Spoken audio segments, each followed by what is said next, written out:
Welcome back to Coach Cove's B-Ball Breakdowns. In today's video, we're going to be looking at 5 guys from this year's Summer League who you may not know too much about, but could have a huge impact on your favorite team later in the year.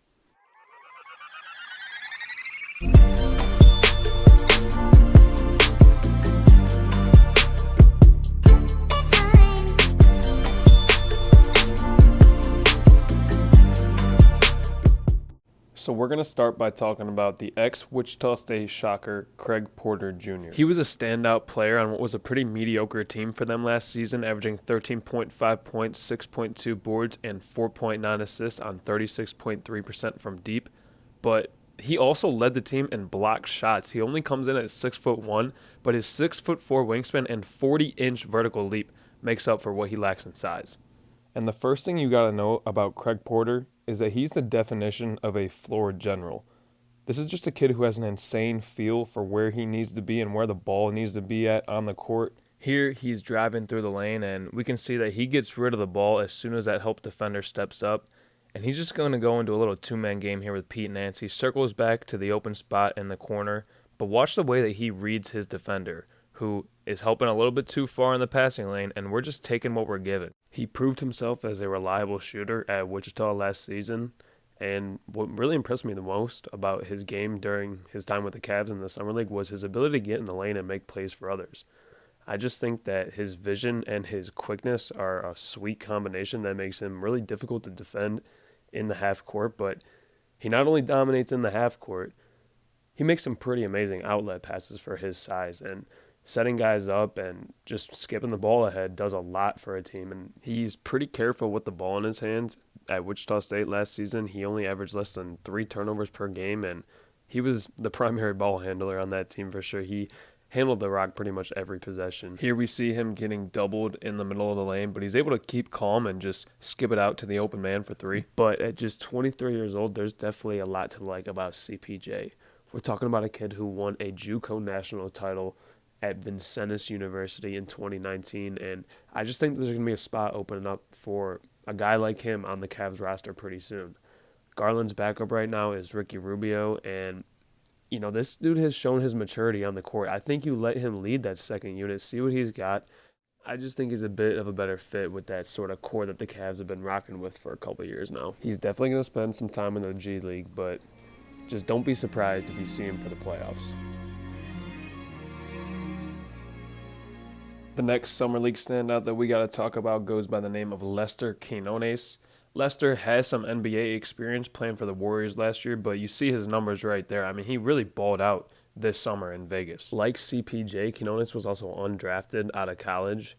He's got a good combination of size and skill that make him a nightmare matchup for anyone who's got to guard him. And part of the reason for that is that he's such a good player off the ball as well. He changes direction quickly, and he does not need a lot of space to get his shot off. So he's definitely a good fit for the Warriors' sort of spread offense that they play, because this is a guy who can drop 40 on any given night. And if he's got his shot going and the defense is letting him get it off, he's going to make it a lot more times than he misses. But he's also proven the ability to drive in the lane and finish at the rim as well. Here we see him given a lot of space, and anytime that help defender has 2 feet in the paint like that, he's going to either pull up and hit the 3 or go right by you if you have a lax closeout like we saw right there. There's already a ton of people saying that he is the Jordan Poole replacement, but what really impressed me the most about his game while I was watching him during this year's Summer League was his ability to dribble in small spaces and handle pressure. Along with his shooting and ability to get to the rim, those are going to be the most transferable skills to his NBA game, but he has to improve as a defender. He just does not have the speed or quickness to keep up with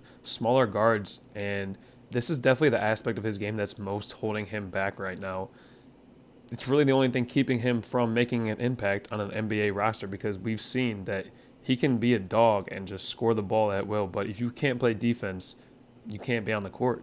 These were his numbers from the G League last season. He played 31 games for the Santa Cruz Warriors, and they were good enough to award him the most improved player in last year's G League season. And I think you guys got a pretty good grip on Quinones' profile. He's a shifty guard with size who can get to the rim and shoot the lights out. But as far as NBA readiness, I just don't know if he's there in terms of the entire package. You're giving up a lot on the defensive end, and He could be Clay's backup at some point this season. I just don't know if I see it happening.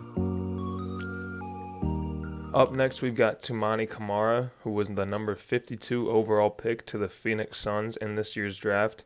And this was a kid who I got to watch play a lot at Dayton last season. He comes in at 6'8", 220 pounds, and he's a very athletic forward who definitely plays both ends of the court. As you can see, some parts of Toumani's game are pretty eye-catching in terms of blocking shots and rocking the rim, but I think this was a guy who surprised a lot of people with his scoring numbers in Vegas during the Summer League this season. He's not a great ball handler and he doesn't have a ton of flashy moves to get by defenders, but he does do the little things right. According to a video that I watched by College Basketball Scouting, he shot 66% from around the rim at Dayton last season, and he's just a guy who's always putting himself in a threatening position on the court. He doesn't really play your sort of NBA model of offense, which is just to sit on the wing and wait for a ball handler to make something happen.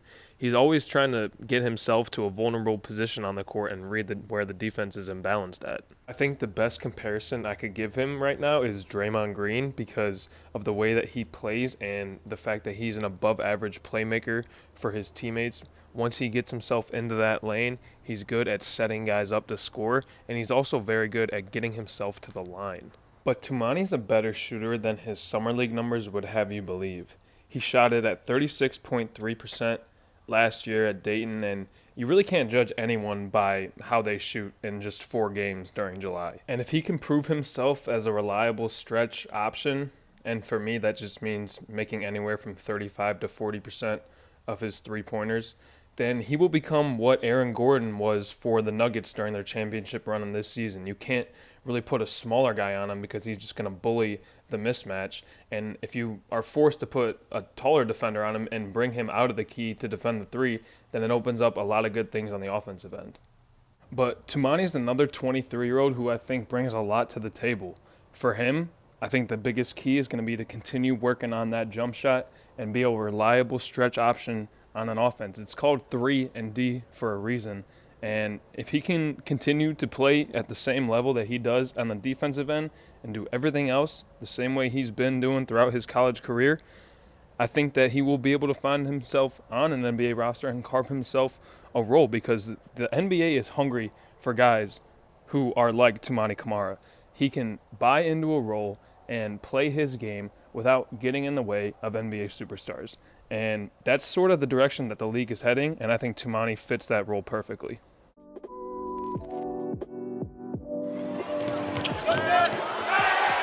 But now it's time to talk about Chet Holmgren. Standing at 7'1", the number 2 overall pick in last year's draft may have been the most dominant player in Vegas this summer. Let's not forget that he's coming off a foot injury, which he sustained last summer while trying to guard LeBron James in a transition fast break, but he looked really good this summer and competed at a really high level on both ends of the court. And one of the biggest areas of improvement that I saw from his game this summer was actually his ability to play with the ball in his hands and make the right decision.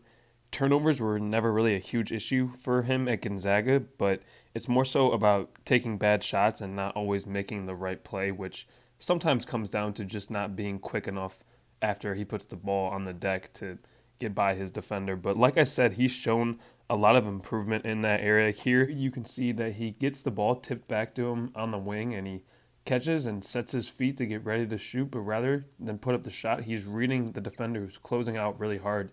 He's able to just go right around him and attack the hoop. And honestly, Chet is the most effective when he's working downhill and playing near the rim. He's shown the ability to hit this fadeaway with some consistency, and he isn't afraid to run the break or handle it in transition either.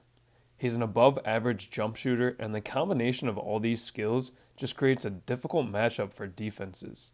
And if there's one player I wish I could watch play with Chet, it's CP3 because Chet is a pick-and-roll, pick-and-pop machine.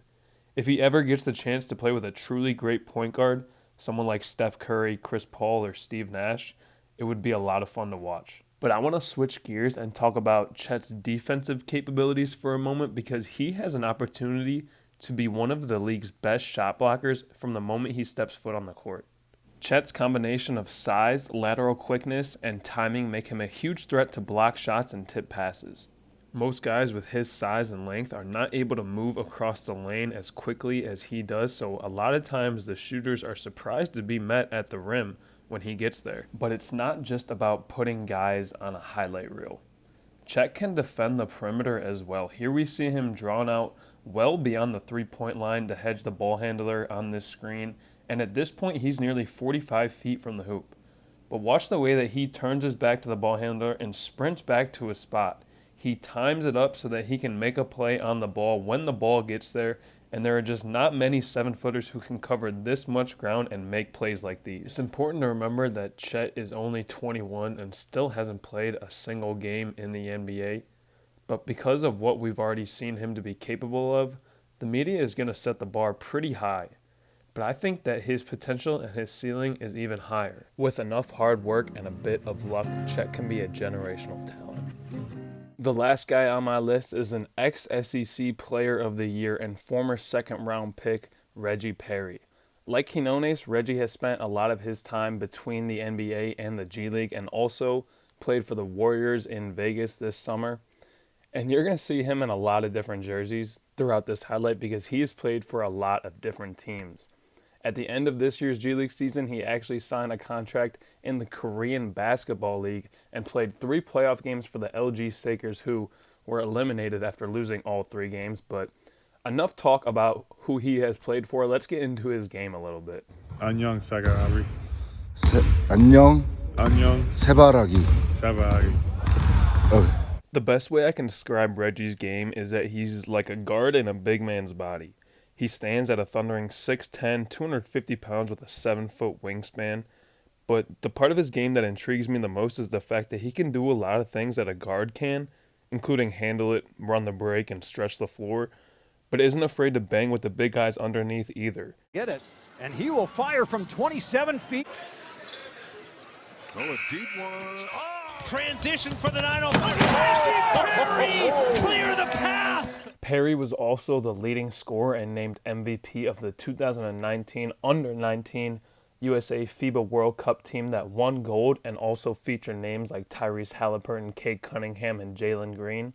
Although he can be a dominant force offensively, he is also quite careless with the ball at times, and turnovers have been a big issue for him since his days at Mississippi State. His turnover rate and efficiency numbers are definitely one of the most glaring aspects that are currently holding him back, but he also lacks athleticism on the defensive end as well.